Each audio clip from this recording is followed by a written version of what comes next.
Dr. Sarah Chen stood at the observation deck of the RSS Curiosity, watching the strange phenomenon that had brought their deep space research mission to an unexpected halt. The swirling mass of energy before them defied every known law of physics, yet there it was, pulsing with a rhythm that seemed almost alive. "Dr. Chen," called out Navigator James Rodriguez from the bridge, "the readings are getting stranger. The energy signature, it's responding to our presence." Sarah's fingers flew across her holographic display, analyzing the incoming data. The Curiosity was humanity's most advanced research vessel, designed to push the boundaries of known space. But what they'd found here, in the seemingly empty void between the Carina and Vela constellations, was something else entirely. "It's not just responding," Sarah muttered, her eyes widening as she processed the numbers. "It's learning." The phenomenon had first appeared as a subtle distortion in their long-range scans, barely noticeable among the background noise of space. But as they approached, it had grown more distinct, more purposeful. Now it shimmered before them like a living aurora, its colors shifting through spectrums that human eyes had never been meant to see. Captain Maya Patel's voice came through the ship's comm system, calm but urgent. "Dr. Chen, I need answers. What exactly are we looking at?" Sarah took a deep breath, choosing her words carefully. "Captain, I believe we're witnessing the birth of a new form of matter. Or rather, we're watching something create new forms of matter right in front of us." The bridge fell silent.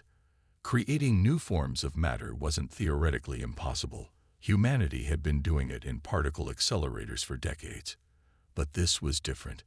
This was happening on a cosmic scale, with an intelligence and purpose that suggested consciousness. "The energy patterns," Sarah continued, "they're not random. They're organized in ways that suggest deliberate manipulation of quantum fields. Someone or something is conducting an experiment out here." As if in response to her words, the phenomenon pulsed brightly, and new data flooded their sensors. James let out a low whistle from his station. "Doctor, you need to see this. The pattern, it's repeating. Like a sequence." Sarah's hands moved quickly across her interface, pulling up the latest sensor data. The mathematical sequence unfolding before her was elegant, beautiful, and utterly impossible according to current physics models. Yet she recognized it instantly. "It's prime numbers," she whispered. "The sequence of prime numbers, but expressed through quantum state changes. This isn't just an experiment, it's a message." Captain Patel appeared beside her, her dark eyes fixed on the swirling colors beyond the observation window. "A message from whom?" Before Sarah could respond, the ship's AI, spoke up. "Unknown vessel detected emerging from the phenomenon. Configuration matches no known design in database." The crew watched in amazement as a ship materialized from within the swirling energy field. Its design was organic yet geometric, with surfaces that seemed to flow like liquid metal while maintaining impossible angles. It was beautiful, alien, and completely beyond human engineering capabilities. They were waiting for someone who could understand the message, Sarah realized. The phenomenon isn't just an experiment, it's a test. A filter to find civilizations capable of comprehending advanced quantum mechanics. The alien vessel hung motionless in space, its surface rippling with patterns of light that matched the rhythm of the phenomenon. Then, without warning, a beam of energy connected the two ships. But instead of weapons fire, their systems registered an incoming transmission. The message that appeared on their screens was in perfect English. "Greetings, children of Earth. You have passed the first test. Welcome to the greater universe." Captain Patel straightened her uniform, a small smile playing at the corners of her mouth. "Well, Dr. Chen, it seems your research mission just got a lot more interesting." The alien ship's message continued. "We are the Kilari, guardians of universal knowledge. For millennia, we have watched younger races, waiting for those with the potential to understand. Your approach to quantum mechanics is unique, unprecedented. You see possibilities where others see only barriers." Sarah couldn't help but laugh. Humanity had spent centuries being told what was and wasn't possible, only to consistently prove those limitations wrong. Now here they were, being congratulated by an advanced alien civilization for thinking outside the box. "Captain," she said, turning to Patel, "I don't think we found them. I think they found us." As the two ships hung in the void, surrounded by the swirling quantum phenomenon, Sarah Chen realized that humanity was about to embark on its greatest adventure yet. The universe, it seemed, had been waiting for minds that dared to question its fundamental laws. The first contact paradox wasn't about finding alien life. It was about being ready to understand it when we did. And humanity, with its relentless curiosity and willingness to challenge the impossible, had finally proven itself ready. 3 months after first contact, Dr. Sarah Chen found herself in a laboratory that defied imagination. The Kilari Research Station luminance floated in high orbit around a neutron star, its crystalline structures refracting light in ways that made human eyes water. But it wasn't the alien architecture that occupied Sarah's thoughts. It was the equation floating in holographic form before her. "Your species approaches mathematics differently," observed Carl, her Kilari research partner. The tall, silvery being's bioluminescent patterns pulsed with what Sarah had learned to recognize as curiosity. "You seek patterns where we see only chaos." Sarah manipulated the hologram, spinning the complex quantum equations with practiced ease. "Maybe that's because we started from chaos," she replied. "Human science grew from our attempts to understand a universe that didn't seem to make sense." The problem they faced was monumentally complex. Traditional faster-than-light communication relied on quantum entanglement, but it was limited, unreliable, and impossible to scale. The Kilari had spent millennia accepting these limitations as immutable laws of physics. Humanity had been in space for less than 2 centuries and was already asking why. "Look here," Sarah said, highlighting a section of the equation. "We're thinking about quantum entanglement all wrong. We're trying to force particles to maintain connection across spacetime. But what if we instead created a space where distance doesn't exist?" Carol's patterns shifted to a deep blue of confusion. "Such a space cannot exist. The fundamental laws are only laws because we accept them as such," Sarah interrupted. She pulled up data from her latest experiments. "What if spacetime isn't a rigid framework but a suggestion? A default state that can be locally amended?" Before Carol could respond, alarms blared throughout the station. The holographic display shifted automatically to show a massive energy surge from the neutron star. Something was wrong with the very fabric of space around them. "Impossible," Carl whispered, their patterns now pulsing rapid red. "The star's quantum field is destabilizing." "But that cannot happen naturally." Sarah's fingers flew across the interface, analyzing the data. "It's not natural. Someone's deliberately interfering with the star's quantum structure." She paused, her eyes widening. "They're using our research. They've weaponized it." Reports flooded in from across Kilari space. Similar phenomena were occurring around other research stations. A militant faction within the Kilari, opposed to sharing knowledge with lesser species, had decided to demonstrate the dangers of human innovation. But as Sarah watched the quantum destabilization spread, she saw something the attackers had missed. "Carol, look at the pattern of the collapse. It's not random.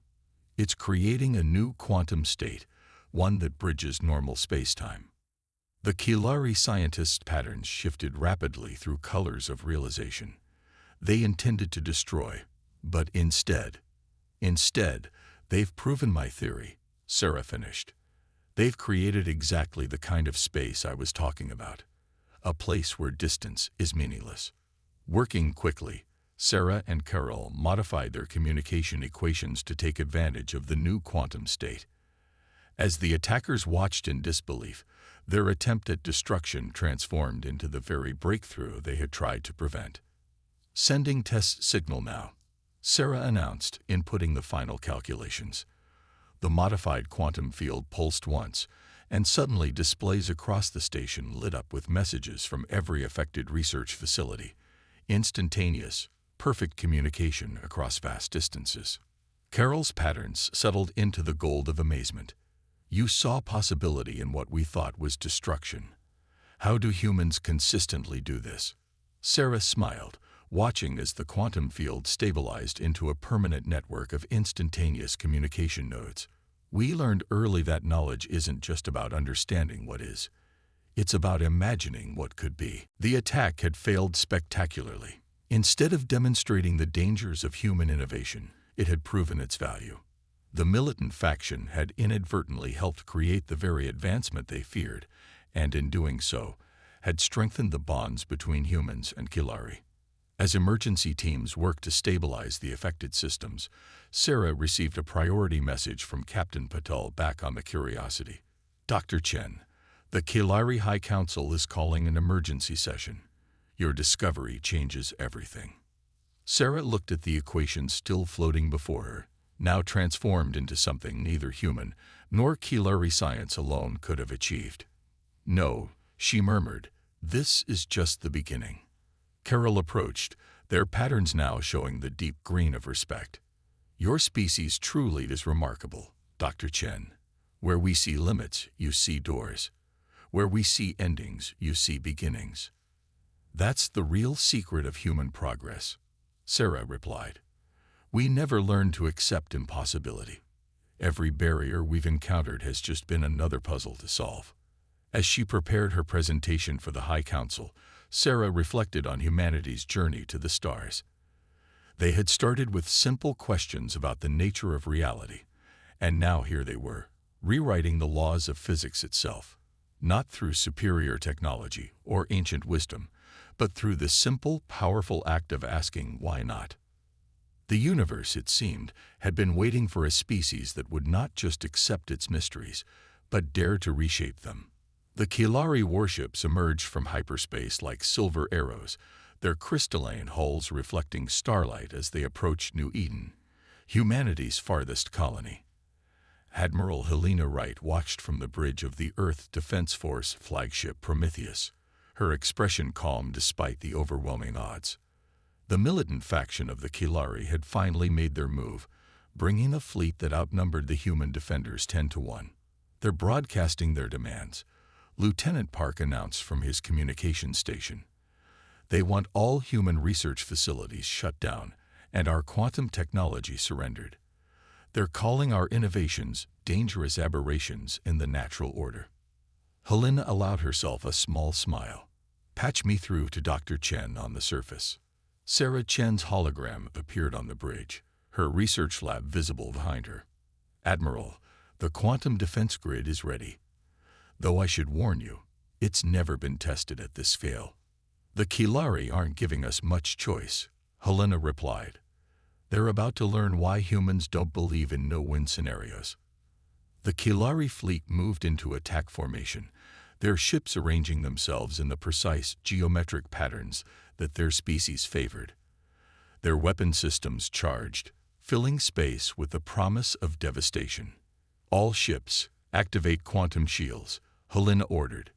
Dr. Chen, you may proceed with the defense grid. Around New Eden, hundreds of small satellites activated simultaneously. But instead of projecting traditional energy shields, they began to alter the fundamental properties of space itself. The quantum defense grid, born from Sarah's breakthrough in quantum communication, didn't just protect against attacks. It rewrote the rules of how matter and energy interacted. The Kilari opened fire, their energy weapons lashing out with enough power to crack a planet. But as the beams entered the quantum-altered space around New Eden, something extraordinary happened. The attacks didn't impact shields or dissipate harmlessly. They simply ceased to exist. What have you done?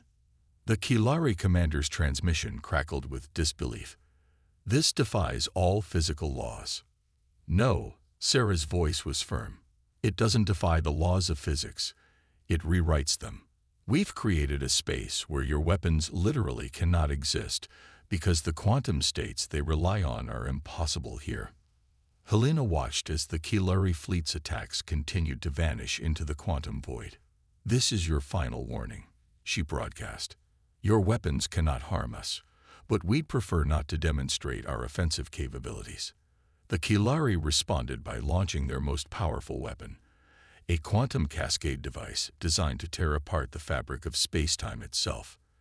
As it approached the defense grid, Sarah's voice came through calm and clear.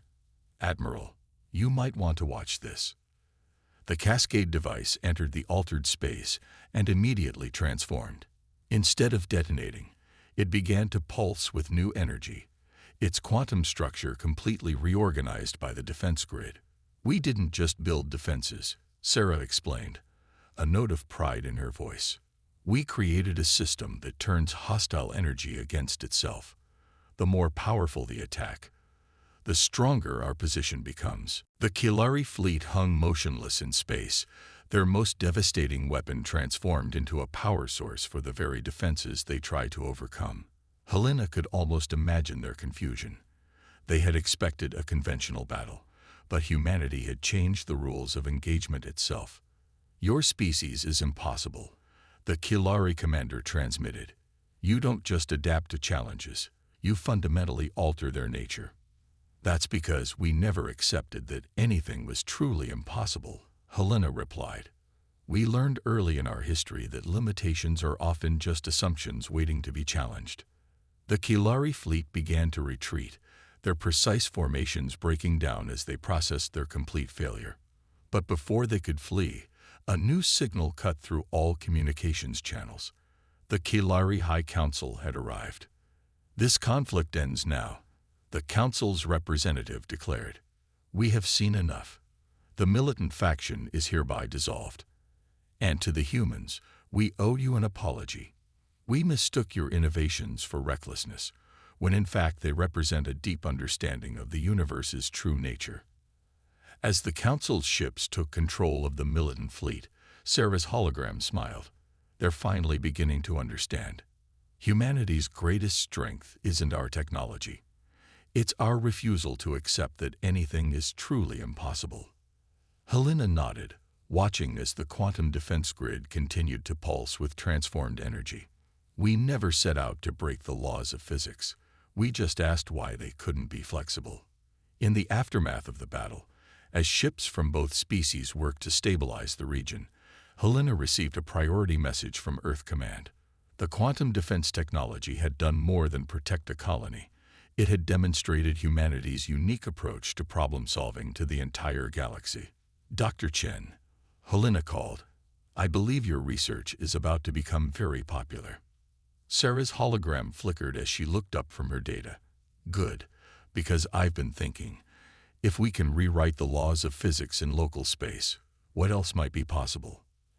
And that, Helena reflected, was why humanity had survived and thrived among the stars. They never stopped at victory. Every solution just led to more questions, more possibilities, more opportunities to reshape reality itself.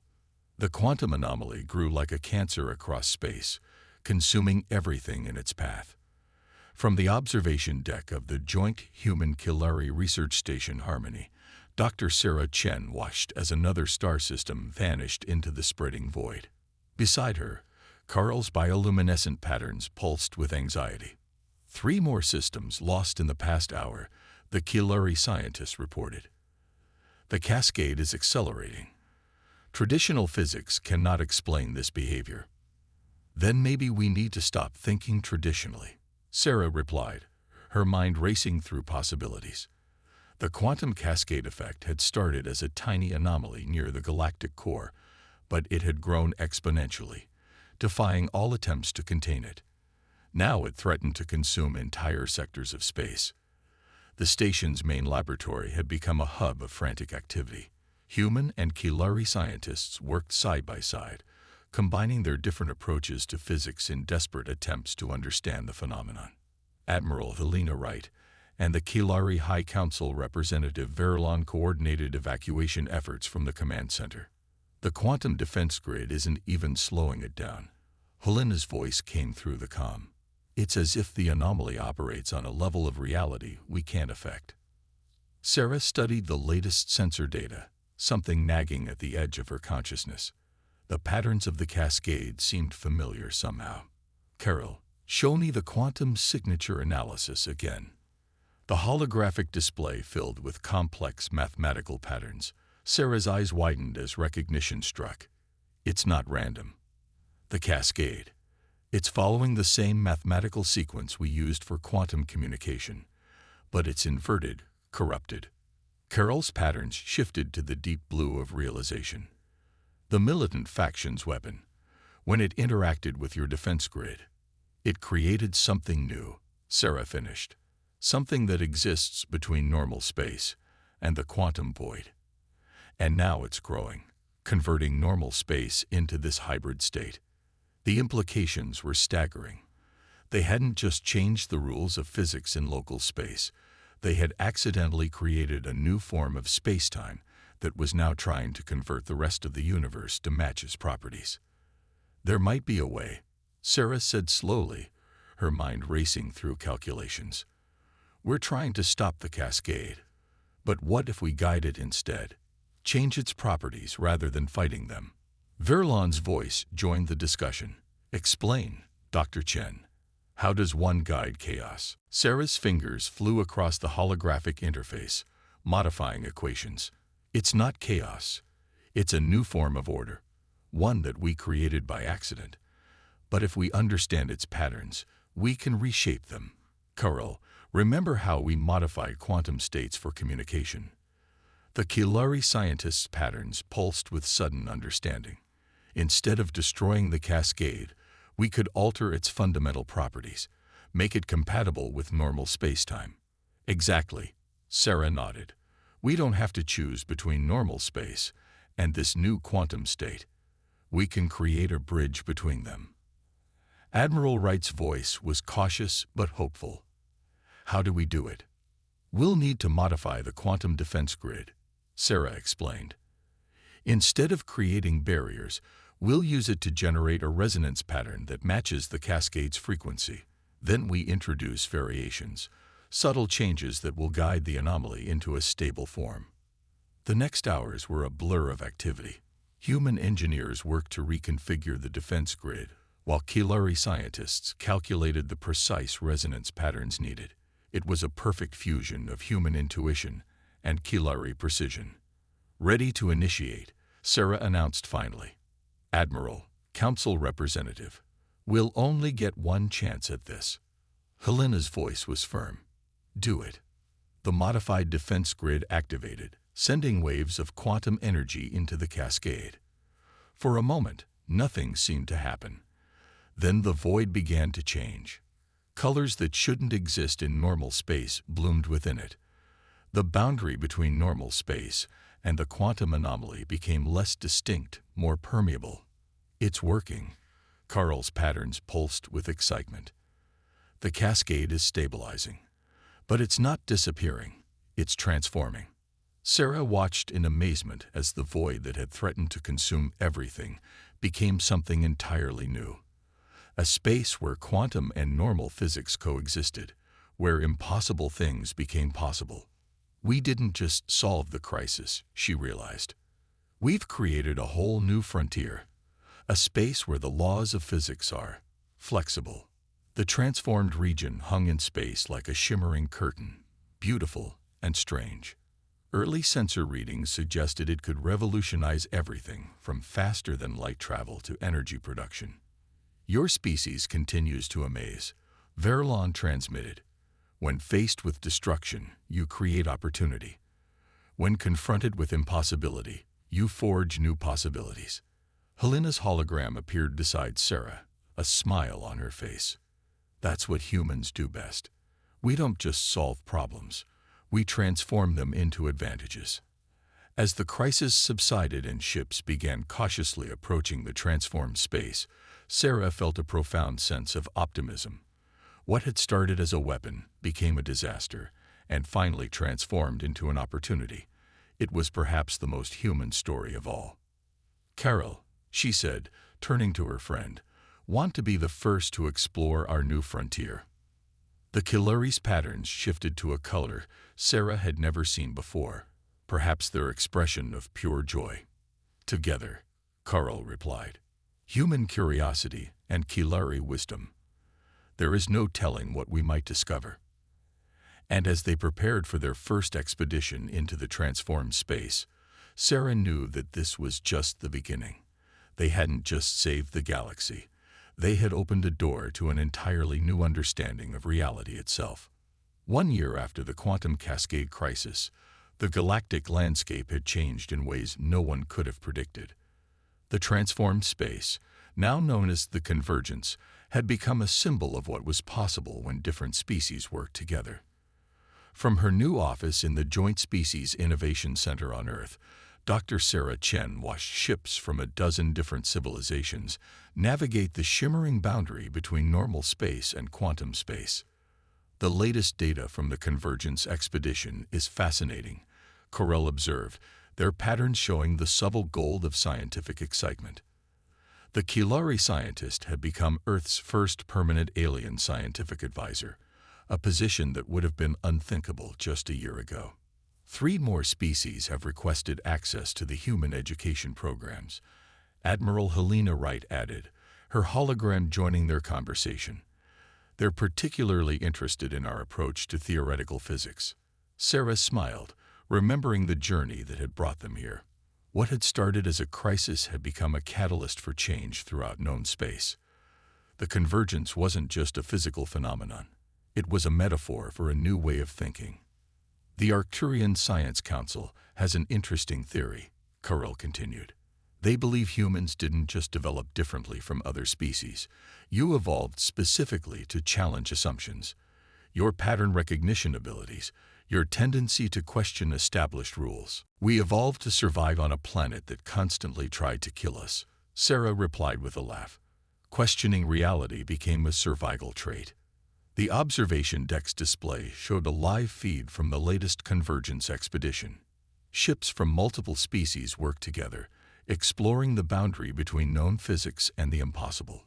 Each discovery led to new questions, new possibilities. The militant faction was right about one thing, Helena mused. Humans did change everything, just not in the way they feared. A notification chimed, announcing the arrival of Verilon, now the Kilari ambassador to Earth. The tall being's patterns showed the complex colors of diplomatic satisfaction.